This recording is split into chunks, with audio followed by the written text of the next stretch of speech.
Bismillahirrahmanirrahim. Assalamualaikum warahmatullahi wabarakatuh.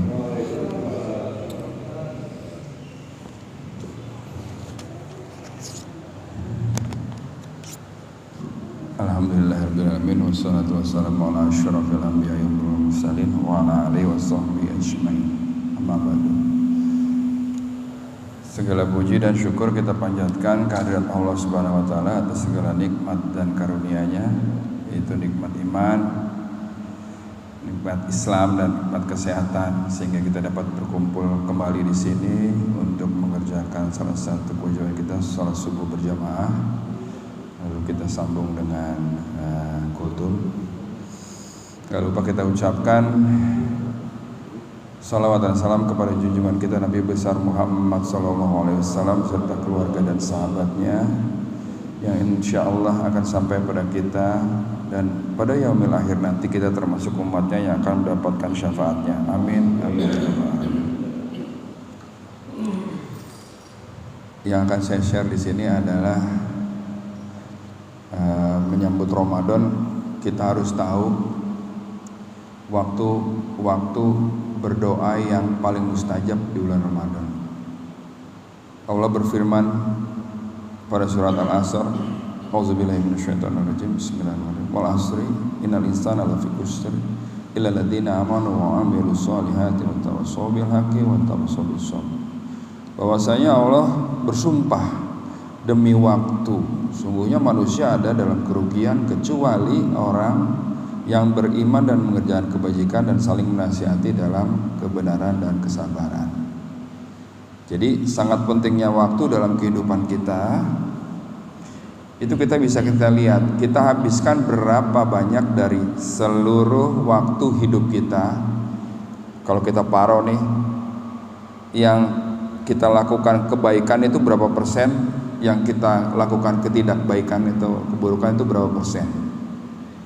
Nah itu alat ukurnya adalah waktu. Kita dikasih waktu segini misalnya. Kayak Rasulullah dikasih waktu 63 tahun.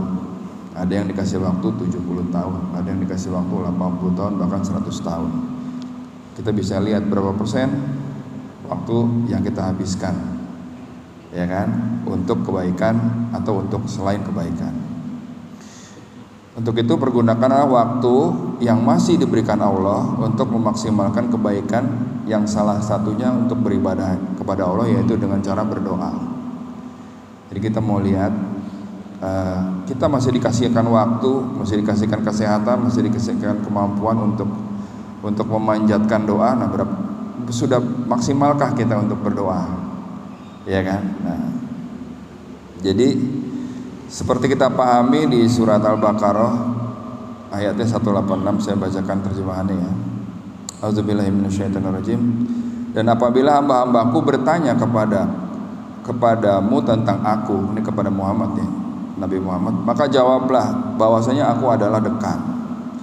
Aku mengabulkan permohonan orang yang berdoa apabila ia memohonkan kepadaku. Maka hendaklah mereka itu memenuhi segala perintahku, dan hendaklah mereka beriman kepadaku agar mereka selalu berada dalam kebenaran. Di ayat ini Allah menjelaskan, aku itu sangat dekat, jadi ayo dong, minta dong sama aku gitu. Maka akan aku kabulkan. Tapi ada syaratnya. Apa syaratnya? Adalah kita mendahului menjalankan segala perintahnya dan beriman kepadanya sebelum kita berdoa. Jelas ya. Jadi di sini ya, kalau kamu punya satu permintaan, ya doa kepada saya. Tapi lakukan dulu, beriman kepada aku dan lakukan kebajikan, baru berdoa. Nah, pada bulan Ramadan nanti, doa seorang hamba berpeluang besar dikabulkan oleh Allah. Hal itu sesuai dengan sabda Rasulullah.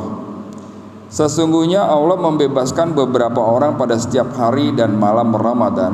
Setiap hamba di antara mereka ada doa yang dikabulkan. Hadis riwayat Ahmad. Jadi di bulan Ramadan setiap kita ada waktu-waktu yang apabila kita berdoa itu Allah kabulkan. Jadi jangan sia-siakan kesempatan ini. Nah itu stressingnya di situ yang saya tekankan. Yang menjadi pertanyaan adalah waktu-waktu mustajab untuk berdoa itu yang mana aja gitu. Nah, ini yang udah saya bisa sarikan ya. Ada 7 waktu mustajab dalam berdoa di bulan Ramadan. Yang pertama adalah sepertiga malam terakhir. Sepertiga malam merupakan waktu yang paling efektif untuk memanjatkan doa kepada Allah. Selain berdoa, waktu sepertiga malam ini juga sering digunakan untuk sholat tahajud. Walaupun sebelum kita sudah melaksanakan sholat tarawih pada setelah isya, ya, disarankan tetap bangun di sepertiga malam terakhir untuk berdoa, untuk sholat tahajud. Kenapa? Sholat tahajud ini penting karena satu-satunya sholat sunnah yang ada di dalam Al-Quran itu sholat tahajud. Al-Isra ayat 79 ya. Jadi di situ betapa pentingnya sholat tahajud itu jangan sampai dilewatin. Kenapa? Karena Rasulullah bersabda, Rob kita turun ke langit dunia pada sepertiga malam terakhir di setiap malamnya. Kemudian berfirman, siapa saja yang berdoa kepadaku akan kukabulkan. Siapa saja yang meminta sesuatu kepadaku akan kuberi. Siapa saja yang memohon ampunan dariku akan aku ampuni. Hadis riwayat Bukhari dan Muslim. Jadi Pak, yang berdoa dikabulin, yang meminta sesuatu, kita punya hajat nih, dikabulkan juga. Dan yang ketiga, yang kalau kita berasa banyak doa minta ampun, saat itu kita diampuni. Ya. Jadi jelas waktu yang mustajab untuk berdoa adalah sepertiga malam. Jadi gini ya, tolong waktu yang disediakan oleh Allah, terus bulan yang hebat yang akan kita songsong nanti, itu jangan sekalipun sedikit pun dilewatin, apalagi di sepertiga malamnya. Kenapa? Karena itu tadi, bahwasanya siapa yang berdoa akan dikabulkan. Lalu yang kedua, kapan waktu mustajab yang untuk kita berdoa? Yaitu pada waktu sahur. Allah berfirman pada surat Al-Imran ayat 17, yaitu orang-orang yang sabar, yang benar, yang tetap taat, yang menafkahkan hartanya di jalan Allah dan memohon ampun di waktu sahur. Jadi di Ali Imran ini kalau kita lihat 2 ayat ke sebelumnya itu bercerita tentang orang-orang yang bertakwa. Ya, orang-orang bertakwa siapa? Orang-orang yang berdoa. Yang berdoa. Dan yang ketiga adalah orang-orang yang sabar, benar, tetap taat dan menafkahkan hartanya di jalan Allah dan memohonkan ampun di waktu sahur. Jadi ayat tersebut menerangkan ciri-ciri dari orang bertakwa, yang salah satunya adalah memohon ampun di waktu sahur. Jadi waktu sahur terbaik itu kan adalah diakhirkan ya. Contohnya gini, misalnya azan kira-kira 4:30 ya. Maka hendaknya kita selesai sahur tuh kira-kira 4:15 lah, supaya kita masih punya waktu untuk berdoa dan memohon ampun. Nah, biasanya kalau di bulan Ramadan waktu-waktu sahur begini tuh acara banyak banget di televisi, bener nggak? Ya, segala macam deh, sehingga kita terdistorsi untuk ikut menyaksikan gitu. Padahal waktu itu adalah waktu-waktu terbaik untuk berdoa. Pesannya di situ aja. Jadi jangan lupa ada waktu yang mustajab untuk kita berdoa. Kita kan banyak permohonan, banyak kita mau minta ampun gitu ya. Kapan waktunya? Nah, waktunya pas lagi sahur. Nah, pas lagi sahur ada tayangan tuh beberapa waktu lalu, tayangan sinetron yang bagus-bagus ya, sinetron religi gitu. Ada di jam 3, pas banget waktunya. Waktu-waktu kita berdoa, waktu-waktu kita tahajud disiarin begitu. Nah, sekarang lebih gila lagi Pak. Ini nih 1x24 jam nempel sama kita. Apalagi yang namanya medsos, ya kan? Begitu kita sahur kita ngupdate status terus yang balesin gitu, orang-orang WA ke kita balesin, kita lupa kita berdoa. Balesinnya emang cakep-cakep, wah ada ada nasihat-nasihat apa. Iya sih. Cuman waktu ente buat minta jadi keambil sama beginian, jangan gitu. Maksud saya begitu.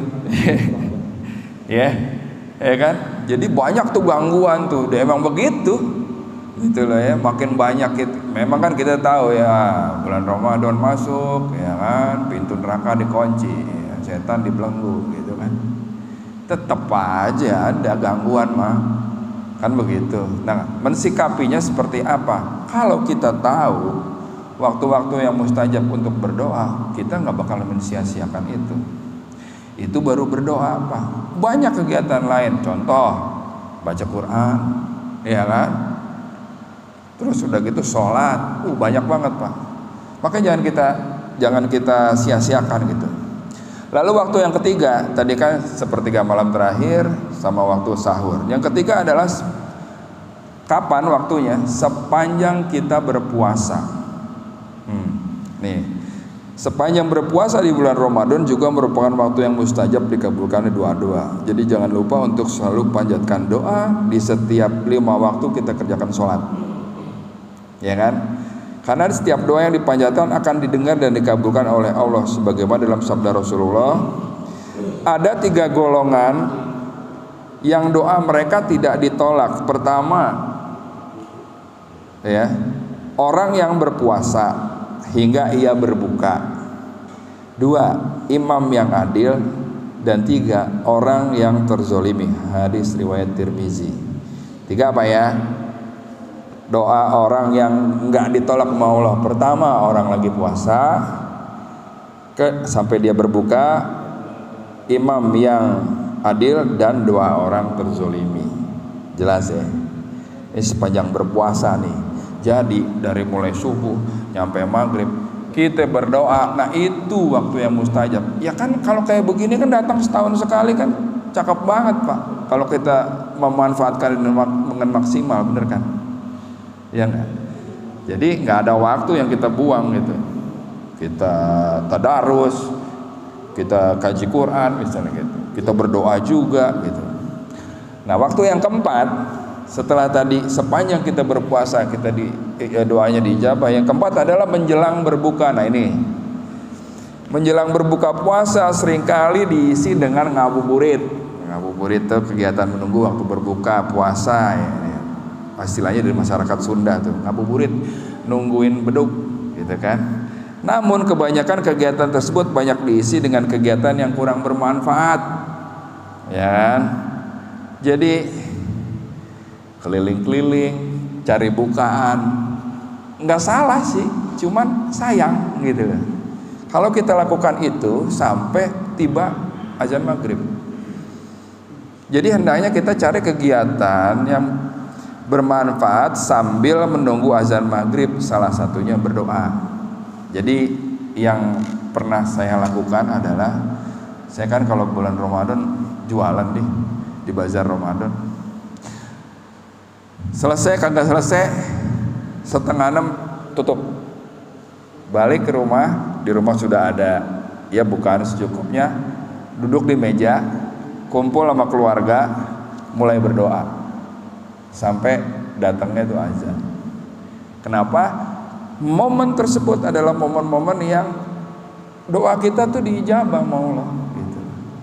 Jadi kan sayang nungguin beduk sambil lihat sinetron, ntar ada muncul azan di TV. Jelas sayang Pak, jangan dibuang-buang waktunya, ya kan? Seperti sabda Rasulullah ya, sesungguhnya orang yang berpuasa memiliki doa yang tidak tertolak pada saat berbuka. Itu hadis riwayat Ibnu Majah. Rasulullah ngomong begitu. Orang yang berpuasa memiliki doa yang tidak tertolak saat berbuka.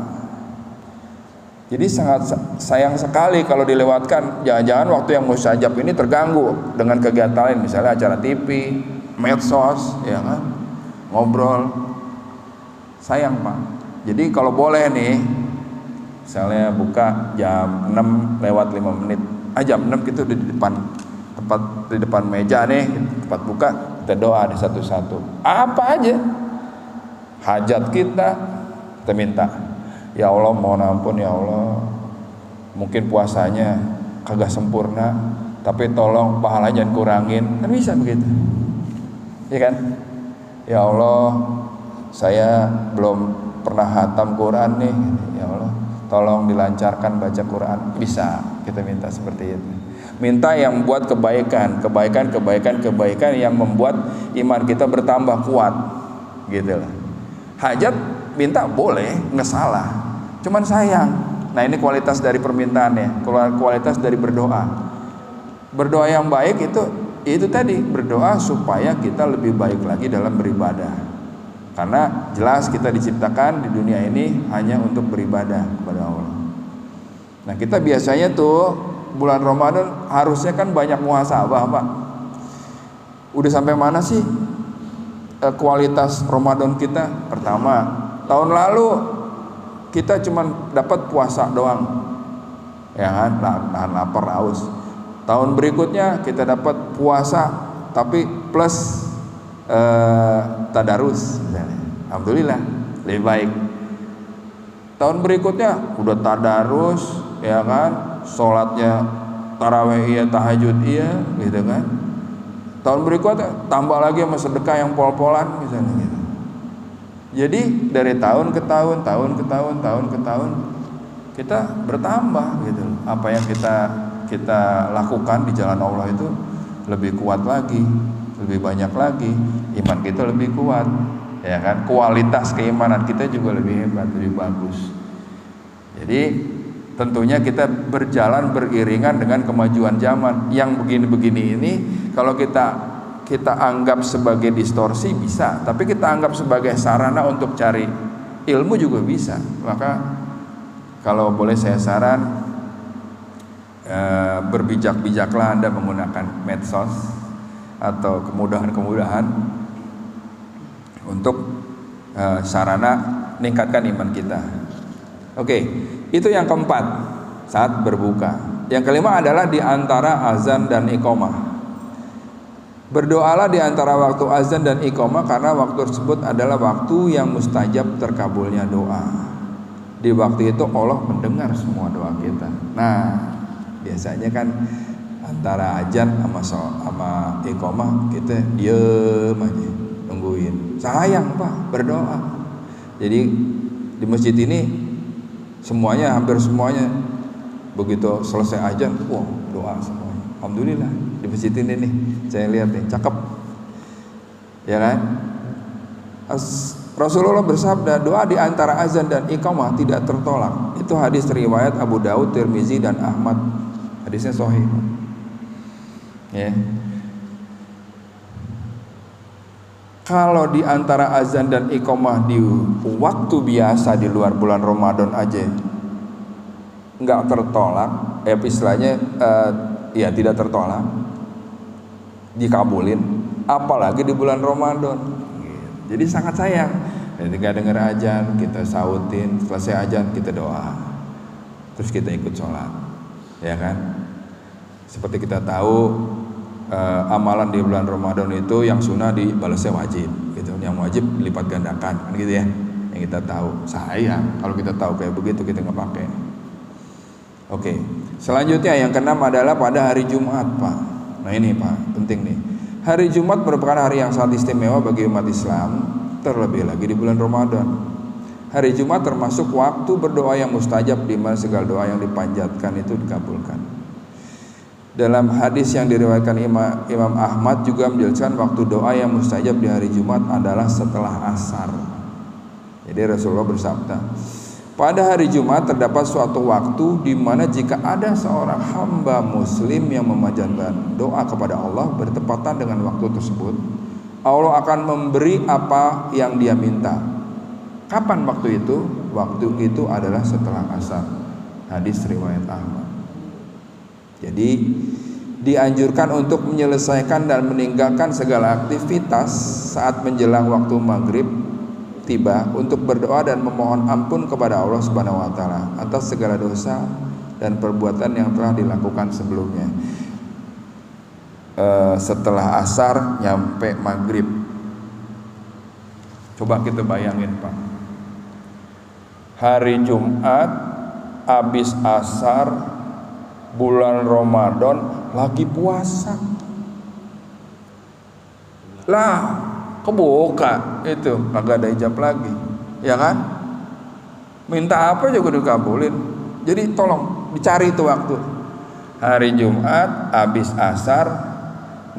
Sekarang nih dari tadi kan ada di antara azan dan iqamah ada, ya kan? Terus menjelang berbuka puasa ada. Saat berpuasa ada, ya kan? Tuh yang nggak ditolak tuh. Tambahan lagi hari Jumat habis asar bulan Ramadan lagi puasa nungguin beduk maghrib.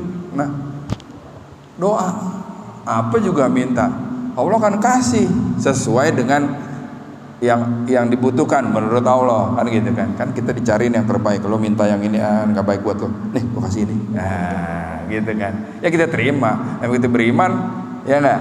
Nah, jadi kita minta yang aneh-aneh nih.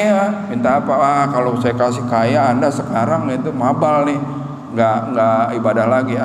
Kasihnya ntar aja, kasih dikit dulu. Gitu. Itu kita harus terima. Kenapa? Karena itu adalah takaran menurut Allah. Seperti di surat Al-Baqarah ayat 216, ya kan. Yang baik menurut kita belum tentu baik menurut Allah. Tapi yang baik menurut Allah udah pasti baik menurut kita. Kan gitu ya. Ya. Nah, yang ketujuh yang terakhir adalah bulan Ramadan itu bulan turunnya Quran. Kapan? Ya kan? Ya, di bulan Ramadan di malam Lailatul Qadar. Ada malam yang lebih baik dari 1000 bulan. Kalau malam itu kita dapat, kita doa, Masya Allah. Kalau di 1000 bulan tuh 83 tahun ya Pak, 83 tahun kira-kira. Nah, saya pernah dengar ada waktu itu saya pernah dengar ceramah Rasulullah ditanya sama umatnya gitu. Ya Rasul, Nabi Musa umurnya panjang, Nabi Nuh apa lagi gitu. Enak dia, umurnya panjang, ibadahnya lebih panjang. Ya kan? Nah, Rasulullah dapat nih, ini ada malam Lailatul Qadar nih. Yang istilahnya persamaannya lebih baik dari 1000 bulan. Setiap kita dapat bulan Ramadan, dapat Lailatul Qadar, kita bisa bayangin aja. Misalnya umur 40 tahun kita ya belum bagus deh. Di 20 tahun terakhir kita ibadahnya kencang. Dapat malam Lailatul Qadar tuh selama 20 tahun, kaliin aja berapa tahun tuh, kan gitu. Ibaratnya seperti itu. Nah, di bulan Ramadan terdapat suatu malam yang istimewa, yaitu malam yang lebih baik dari 1000 bulan yang dikenal dengan malam Lailatul Qadar. Malam tersebut terdapat di malam ganjil pada 10 hari terakhir bulan Ramadan. Kata jumhur ulama seperti itu ya, yang kita tahu. Oleh karena itu kita dianjurkan untuk memperbanyak ibadah dengan beriktikaf di masjid untuk mendapatkan malam Lailatul Qadar, karena di malam tersebut merupakan waktu yang terbaik dikabulkannya segala doa. Nah, mengenai malam Lailatul Qadar, 10 malam terakhir cari tuh, kan gitu. Yang pernah saya baca atau ketahui, ciri-ciri dari malam Lailatul Qadar itu taunya pas paginya, Pak. Paginya nih beberapa tuh. Bisa cari sendiri deh ciri-ciri malam Lailatul Qadar. Pas lagi malamnya nggak ketahuan Pak, pas pagi-paginya, jangan-jangan semalam nih, ya kan? Jangan-jangan semalam nih, hari besoknya jangan-jangan semalam nih, kan gitu. Jadi gimana caranya? Selama 10 hari itu kita pantengin aja Pak, ya kan? Pol-polan kita 10 malam terakhir. Jangan pol-polan di mall, jangan pol-polan di pulang kampung gitu. Pol-polan di situ gitu. Ya. Kenapa? Karena nih, ketika orang berdoa saat malam Lailatul Qadar, maka tidak ada alasan bagi Tuhan untuk menolak doa tersebut. Aisyah radhiyallahu anhu bercerita, aku bertanya kepada Rasulullah, wahai Rasulullah, menurutmu apa yang sebaiknya aku ucapkan jika aku menemukan malam Lailatul Qadar? Nih, Bunda Aisyah aja nanya Rasulullah, ya Rasul, kalau saya dapat nih, kalau dapat berarti kan belum pasti. Nih orang terdekat Rasulullah, ya kan? Terus baginda Rasulullah bersabda, berdoalah. Apa doanya? Allahumma innaka afun tuhibbul afwa fa'fu anni. Ya Allah, sesungguhnya Engkau Maha Pengampun dan menyukai sifat pemaaf, maka ampunilah aku. Hadis riwayat Tirmizi. Ya, jelas Pak. Jadi kita banyakin tuh, Allahumma innaka afun tuhibbul afwa fa'fu anni, terus ya kan? Nah, di Anas ini alhamdulillahnya udah 2-3 tahun kebelakangan nih rame Pak. Kalau lagi malam 20 ke sono deh. Ya kan? Ramai orang itikaf di sini. Ada yang ngaji, ada yang doa. Oh, kalau kita masuk nih kebaran tuh orang-orang pojok-pojok. Baca doa, baca Quran, sambil doa, zikiran segala macam. Alhamdulillah Pak. Ya, jadi 7 tadi. Pertama sepertiga malam, kedua saat berpuasa ya kan. Sepertiga malam, kedua saat sahur, saat sepertiga malam, saat sahur, saat berpuasa, sepanjang berpuasa, menjelang berbuka puasa, terus antara azan dan iqamah, lalu hari Jumat, dan yang terakhir malam Lailatul Qadar. Nah, pesannya adalah pergunakan momen terbaik di bulan Ramadan ini.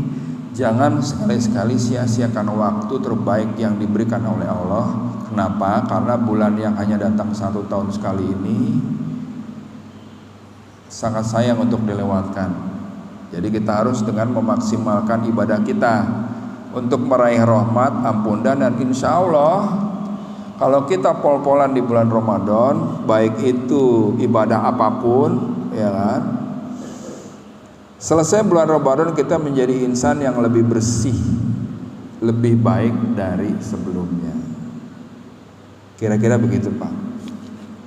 Jadi demikian yang bisa saya sampaikan. Ada 7 waktu yang benar-benar insya Allah kita bisa menggapainya, memaksimalkan waktu-waktu mustajab itu untuk berdoa. Ya, kira-kira itu aja bisa saya sampaikan. Semoga bermanfaat. Mungkin ada yang mau ditambahkan atau ditanyakan. Silakan. Ya, siap. Waalaikumsalam warahmatullahi wabarakatuh. Tadi setelah diuraikan ada 7 waktu-waktu yang mustajab kita berdoa kepada Allah, insya Allah doa kita akan diterima. Yang saya dapat ya kemarin kita bicara berkaitan kita mencari ilmu bukan hanya satu guru. Jadi kita bisa menyatukan inilah. Iya. Kalau saya dapat ilmu dulu, kalau di Mekah itu ada tempat-tempat yang mujarab untuk kita berdoa, insya Allah dibantu oleh Allah, seperti ini di Ajaran Mas di Yerusalem, terus di sebelah makam Ibrahim, ya, dan juga di Hajar Aswad. Iya. Itu kalau saya patutlah di Rodok sebelah kanan mimbarnya Nabi Muhammad SAW. Iya, di Nabawi. Doa-doa kita itu akan dijawab oleh Allah. Insya Allah. Tapi kalau di kita karena di Indonesia ini kita ada waktu-waktu yang mujarab. Iya. Insya Allah itu dikabuli oleh Allah kalau kita berdoa secara ikhlas tulus kepada Allah betul. Baik. Seperti tadi sudah dibicarakan ya berkaitan dengan kita di jalan asar sama itu sudah dibicarakan semua. Ini ada satu hal yang pernah saya alami dan saya rasakan. Gimana tuh? Doa itu. Ya mungkin bapak-bapak yang punya niat, punya hajat, coba diminta kepada Allah, dia berdoa kepada Allah supaya bisa dikabulkan. Di saat sholat Jumat di antara 2 khutbah. Khutbah pertama selesai, beliau duduk. Di saat duduk itulah kita berdoa kepada Allah. Baik. Ya Allah, apa yang niat kita? Nah, dia berdiri baca Al-Fatihah. Dia melanjutkan lagi khutbah kedua, kita baca Al-Fatihah. Ini pernah saya alami, Pak. Saya pernah rasakan. Dulu istri saya di Bandung, saya di Jakarta, pulang balik. Setiap saya pulang ke sini, itu Pak mobil BMW, Pak. Mobil saya mobil itu masih pijak, selalu disalap mobil BMW merah itu, selalu disalap. Dalam hati gue, kapan gue punya duit, gue beli BMW. Akan gue salip dulu juga. Akhirnya saya dapat ilmu itu, saya setiap imam duduk di dua khutbah, saya selalu minta, ya Allah berikanlah saya rezeki.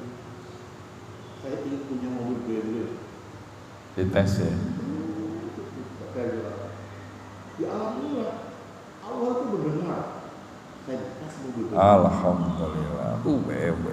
Kenapa nggak sekalian minta itu apa? Lebih baik. Jadi Canggih. Di Indonesia itu tempat-tempat dan waktu lah, ya. Waktu lah yang kita bisa diijabah oleh Allah. BMW lah. Saya pun juga enggak top. Enggak kemungkinan lah mobil itu lah. Tapi itu lah. Allah itu memberikan rezeki itu, ya kita nggak tahu kapan saja. Iya. Begitu. Jadi itu tadi doa itulah yang kita panjatkan kepada Allah. Gimana di waktu yang tepat. Baik. Sudah Iya. Tambahin satu. Iya. Tambahin satu. Iya. Alhamdulillah. Kalau tidak kurang, kalau saya dari bawah, Bapak coba katakan. Iya. Apa niat kabulnya Bapak? Ini tadi satu tuh. Doa satu. Insya Allah. Alhamdulillah. Karena saya berani ngomong itu karena saya udah ngalamin. Ya. Jadi ya terus kayak kita di waktu saya dari Jakarta Bandung itu kata dijolimi tuh ngomong. Dia apa disusul dengan mobil BMW. Tapi pas saya doa sama Allah tadi dua dengan dua khotbah, alhamdulillah itu tercapai. Warna merah juga. Masya Allah. Tuh dibuktikan ya. Iya. Iya. Baik. Beli mobil. Seperti ada Pak mobilnya. Masih ada. Sudah saya jual. Ya udah saya jual itu dah. Iya. Tapi yang jelas saya garis bawahi bahwa saya pernah mengalami mendapat kenikmatan doa di antara dua khutbah. Iya. Alhamdulillah. Alhamdulillah memang itu juga disarankan ya. Jadi kita berdoa di antara dua khutbah itu ya istilahnya langsung deh ke jalan tol gitu. Positifnya cerita tadi adalah satu, Pak. Ini berkaitan dengan apa yang disampaikan Pak I kemarin, ya kan? Kalau kita beribadah harus ikhlas. Bagaimana dengan pemula? Ya kan? Pemula pasti dengan iming-iming dong, ya kan? Iming-imingnya BMW, ya kan? Positifnya adalah satu. Saya membuktikan bahwa Allah itu mendengar doa. Bagaimana caranya? Saya minta BMW merah, kata Pak Tatang begitu. Ya kan? BMW lah saya pengen buat disalib melulu dengan BMW merah. Saya minta. Begitu dikabul, nambah nggak keimanannya? Nambah. Kenapa? Saya percaya Allah itu ada dan mendengar doa saya. Sampai beliau katakan tadi, kalau Bapak nggak percaya, Bapak coba aja di antara dua khutbah Anda berdoa, apapun hajat yang Anda minta. Tentunya Pak Tatang dikasih BMW merah, itu udah dipilihin sama Allah. Ya nih gue kasih lo BMW merah, lo nggak bakal mabal, malah imannya nambah misalnya. Begitu Pak. Positifnya adalah gitu. Jadi kalau tadi kemarin tuh pemahaman Islam sendiri, pemahaman kita tentang Islam ini ada tingkatannya. Pertama PAUD, TK, SD, SMP, SMA, kuliah, S1, S2, S3, terus ya kan. Ketika anak TK dikasih pelajaran anak SMA, pasti dia kagak mudeng, mabal bisa. Jadi awal-awal dikasih reward nggak apa-apa, tapi dengan dia membuktikan bahwasanya oh Allah itu ada dan mendengar doa, ya kan, naik keimanan dari PAUD naik jadi TK, dicoba lagi naik jadi SD, dan begitu seterusnya. Saya pernah Pak, saya cerita sedikit. Waktu saya SMA itu kita kan lagi pada ya namanya cari jati diri lah ya.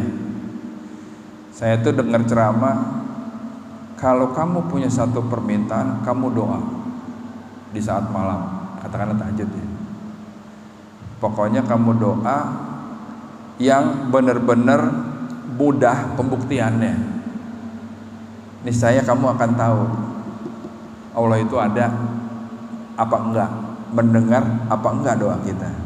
Saya minta Pak, malam nih habis isya saya minta, ya Allah saya mau bangun jam 2 lewat 2 menit misalnya gitu. Bangun Pak jam 2 lewat 2 menit pas. Kalau kita bangun kan kita geleyangan dulu kan ya, baru istilah kata nyawa nyatu dulu ya gitu. Begitu kita melihat jam 2 lewat 2 menit. Saya coba lagi. Dulu saya suka main sepeda BMX Pak. Ada BMX ya. Ada perlombaan Pak di sekolah saya. Saya berdoa, ya Allah saya minta juara 2. Juara 1 Pak, saya minta juara 2. Kejadian Pak, juara 2 Pak. Di situ saya menggarisbawahi adalah apa yang saya minta didengar oleh Allah. Apalagi kita minta yang baik-baik. Ya Allah, tolong saya diberikan kelancaran beribadah, saya dilancarkan untuk istiqomah, kan begitu. Cakep banget kan itu. Ya kan? Jadi powerful. Yang membedakan kafir dan muslim adalah sholat. Yang membedakan orang kagak istilahnya imannya kuat sama enggak kuat itu doa. Ya, kita pakai doa. Dah kita lihat nih, doa gue begini nih, ya kan? Coba kita lihat. Kadang Allah begini, lu doa minta yang salah lo, yang benar tuh yang ini, dikasih Pak. Nah, sign-sign dari Allah itulah yang harus kita pahami. Gitu. Kita minta nih, Pak saya pengen rumah 2, misalnya gitu. Kalau Allah nggak ngasih, mana? Saya minta nggak dikasih itu, bisa jadi belum, bisa jadi kalau saya kasih, kamu mabal nih, nggak minta lagi, nggak, ibadahnya kurang kuat dan segala macam. Jadi apapun yang dikasih Allah, itulah yang bisa kita terima, kita ikhlas terimanya. Kira-kira itu ya Pak. Ada tambahan lagi? Ya. Ya.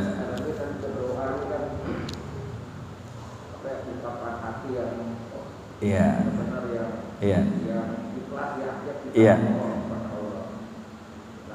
Pengalaman pribadi Pak ya. Iya. Saya 2019 akhir sempat mengikuti keluarga di Qatar. Oh iya. Kami membeli alat berat. Oh. Di ya. Saya pakai kita di kampung Flores. Iya. Desember saya berangkat ke sana. Rencana kan insya Allah aku rencananya Februari Maret tuh proyek jalan dan alat kami bisa bekerja. Nah 2020 Pak pandemi COVID ya. COVID pertama Pak ya. Tidak jalan semua. Usaha tidak jalan karena proyek tidak jalan Pak. Nah itu saya berdoa kepada Allah, ya Allah, kok saya dikasih musibah begini. Terus terang ya, sampai saat ini saya dapat keadaan sulit. Tapi kata istri, jangan Pak, jangan ngeluh. Betul. Usia Bapak sekarang kan 72 tahun Pak. Iya. Alhamdulillah. Bapak masih sehat. Bapak masih kita sempat sholat subuh, bisa menghadiri majelis ilmu, masih bisa beradaptasi sama keluarga, bisa melakukan kegiatan sosial. Jadi saya lakukan itu Pak. Artinya saya mohon pada Allah, kalau 1 saya dikasih kelipatan Pak. Betul. 72 tahun Pak usia saya. Alhamdulillah. Masih merasa saya itu Ya. ya karena saya juga ngeluh sebab saya gimana ya kesulitan ini tapi saya merasakan karena sholat malam sudah puasa Senin Kamis alhamdulillah. Alhamdulillah. Yang Pak Anto bilang membuat tiap saat kadang-kadang sambil begitu subhanallah terus 100 kali saya lakukan. Tapi kenapa begini ya? Tapi saya terus dari Allah terima kasih ternyata saya hidup sehat. Betul. Kalau hidup itu kadang-kadang innalillahi innalillahi teman-teman itu banyak yang beramaklum. Tapi isi dari kekuatan. Ya. 72 tahun usia yang tidak muda. Betul. Jadi saya sholat, maka meskipun bisa lakukan secara normal, tapi tidak ada keluhan apa-apa. Tapi satu sisi bisa kenikmatan, mungkin secara fisik alam untuk menguji. Ya. Nah saya harus koreksi. Ada yang salah sama saya. Itu muhasabah Pak. Ya. Jadi kesalahan ini kira-kira apa ya kan? Nggak mungkin Allah Iya. apa yang kita mau minta kalau belum memberikan, pasti Allah memberikan. Betul. Sebenarnya mungkin tidak ya A, tapi mungkin B. betul. Tapi kan mungkin Allah berikan saya kekayaan. Ya. Misalnya, mungkin kekayaan ini saya kalau gunakan. Iya. Tidak bisa kawin lagi. Iya. Mungkin Iya. yang berlebihan. Iya. Jadi Allah itu makanya kemarin bilang la haula wala quwwata illa billah. La haula wala quwwata illa billah. Allah dari izin Allah. Ya. Allah memberikan kita kemampuan sesuai dengan memberikan kita rezeki sesuai dengan yang kita butuhkan Pak. Betul. Untuk kendaraan satu ya satu aja. Iya. Kalau kita 10. Itu yang saya bilang tadi. Allah tahu mana yang terbaik buat kita. Ya. Ya. Jadi Terus. kadang-kadang pada saat saya mendapat kesulitan ini, tapi saya juga kesulitannya lain juga saya juga harus membantu cucu saya yang kuliah, saya juga harus berjuang. Sesulit apapun juga saya maunya Allah bagi aku jalan keluar. Ya. Ini aku jalan keluar. Saya cucu saya ini insya Allah bisa selesai. Ya. Insya Allah tahun ini membuat teman-teman Iya. bisa selesai. Ya. Insya Allah. Walaupun sulit, saya Ya. sulit apapun juga, tapi ada Ya. kenikmatan. Iya. Ya. Saya hanya bersyukur dan juga berjalan ya Allah. Jadi begitu pulang itu saya Bismillah Pak. Bismillah subhanallah, alhamdulillah subhanallah. Jadi saya mohon kepada Allah ya udah kalau memang rezeki saya di secara fisik tidak kelihatan, tapi secara batin atau rohani saya nikmati. Artinya inilah ya kenikmatan yang harus kita syukuri. Iya, betul, Jadi, betul. dalam konteksnya artinya apa yang kita mohonkan itu bukan secara fisik yang kita minta ya. Iya. Kita minta kayak Pak saudara saya minta kendaraan dengan butuh. Jakarta bangun butuh, padahal berikan yang terbaik. Iya. Kalau beri yang jelek mungkin bisa celaka Pak. Betul. Ya. Iya. Dilibatin, awas. Ini doanya kita jelek itu. Iya. Tapi Allah kabulkan. Jadi konteksnya ya ini Allah bukan Allah tidak memberi kita juga kepada lain. Iya. Saya Betul. habis itu 72 Pak saya. Betul. Jadi itulah sharing aja Pak. Jadi majelis ilmu ini yang dulu dan 5 menit atau 10 menit memang sesuatu yang saya rasakan. Alhamdulillah. Ya. Ya. Jadi kalau saya tidak ada keluar di luar, insya Allah saya ada di sini. Baik. Ini, Ya. Ini untuk meyakinkan doa kita, Pak. Saya bilang doa kita di antara Dua khutbah. Ya. Satu ini Pak, yang saya sangat tahu. Saya tinggal di ngomong, Pak. Ngomong itu. Dia punya rumah. Saya istri saya sama istri saya doa di antara tadi Pak. Dua khutbah. Iya. Ya Allah berikanlah saya rumah.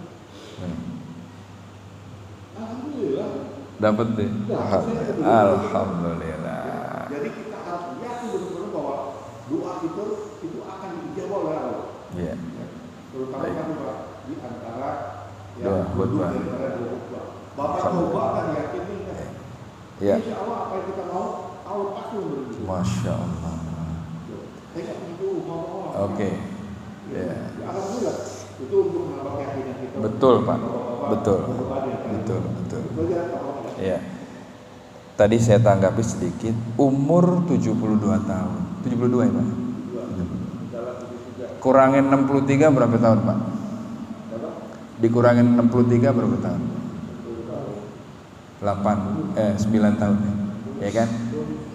9 tahun bonus, Pak.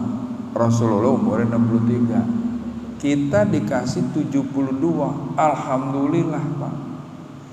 Jadi mengenai waktu, Allah udah kasih spend waktu lebih banyak kepada Pak Anies timbang teman-temannya tadi. Ya. Yang kedua adalah rezeki itu nggak cuma materi, kan begitu. Pertama, rezeki sehat. Kedua, mohon maaf Pak, kita bilang nih, kalau Bapak bisa lihat beberapa teman-teman kita jemaah ruku udah duduk, Pak. Sholatnya udah duduk, ruku kagak bisa ruku, sujud kagak bisa sujud. Ya kan? Bapak masih normal. Itu, Pak. Nikmat sehat yang sering kita sebut tuh, itu, Pak. Kalau kita sikapi dengan Masya Allah, umur 72 tahun, sholat masih, jalan masih tegap, bangun kagak kelayangan. Ih, Pak, di bawah umur Bapak udah ada, Pak, yang bangun udah kelayangan, udah gak bisa ngapa-ngapain. Banyak, Pak. Gitu. Allah gak ngasih istilahnya bisnis Bapak yang di kampung itu berjalan waktu itu, ya kan, pasti ada alasannya. Bagaimana kita tahu? Maka kita muhasabah, seperti Bapak bilang tadi. Kali ada yang salah gue, kan gitu. Itu cakep banget, Pak. Maksudnya Allah gini, saya tahu yang baik buat kamu, gitu kata Allah gitu. Jangan aku kasih sekarang. Mungkin ntar, Pak, habis pandemi lewat, mungkin, ya kan? Gak ada yang tahu kita. Sekarang kamu saya kasih sehat dulu. Saya pengen dengerin banget doa-doa kamu. Ketika kamu Bapak bilang tadi musibah, ya aduh, ya kan? Baru mulai tiba-tiba ada pandemi kayak gini. Kenapa? Maksud Allah apa nih gitu. Terus Bapak terima, terus Bapak berdoa, ya Allah, berikan aku petunjuk. Ya kan? Dikasih petunjuk sama Allah. Bapak ke sini tiap waktu sholat, mobil khusus subuh ke sini terus, paksain gitu. Banyak orang-orang yang nggak bisa begitu, Pak. Lebih muda dari Bapak banyak yang kayak begitu. Alhamdulillah Bapak mensikapinya seperti itu. Jadi kalau yang Allah sampaikan, aku tahu yang terbaik buat kamu. Yang terbaik buat Pak Tatang waktu itu apa? BMW itu, ya kan? Nih kasih. Kenapa? Itu tadi banyak manfaatnya buat beliau gitu. Jakarta Bandung jadi lebih cepat, ketemu sama istri jadi lebih banyak waktunya, ya kan? Jadi kita lihat, gitu, jangan belok-belok ya, itu dari hati kecil tuh. Gue belok nih, BMW, kan ya, BMW, gue belok dah, gitu kan? Kusut, ya kan? Jadi itu lagi, satu lagi, Allah memberikannya sesuatu enggak begitu aja, Pak. Dilihat, ini kasih BMW merah, menceng enggak gitu. Ternyata enggak. Oh, alhamdulillah, besok kita kasih Alphard, bisa begitu. Gitu, Pak. Iya kan? Enggak. Bapak dikasih umur yang panjang, ya kan? Oh, dipakai buat ibadah nih, dikasih terus gitu. Tambah lagi. Itu dia, Pak. Maka pembukaan saya adalah tadi, demi waktu sesungguhnya manusia sangat merugi kecuali yang beriman dan mengerjakan pekerjaan yang soleh dan saling menasihati dalam kebenaran dan kesabaran. Ya, kira-kira itu aja, Pak, ya, yang bisa kita diskusikan hari ini. Alhamdulillah, mudah-mudahan bermanfaat ya. Mari kita tutup kaji kita dengan doa kafaratul majelis. Subhanakallahumma wa bihamdika asyhadu an la ilaha illa anta astaghfiruka wa atubu ilaik. Wabillahi taufik wal hidayah. Wassalamualaikum warahmatullahi wabarakatuh.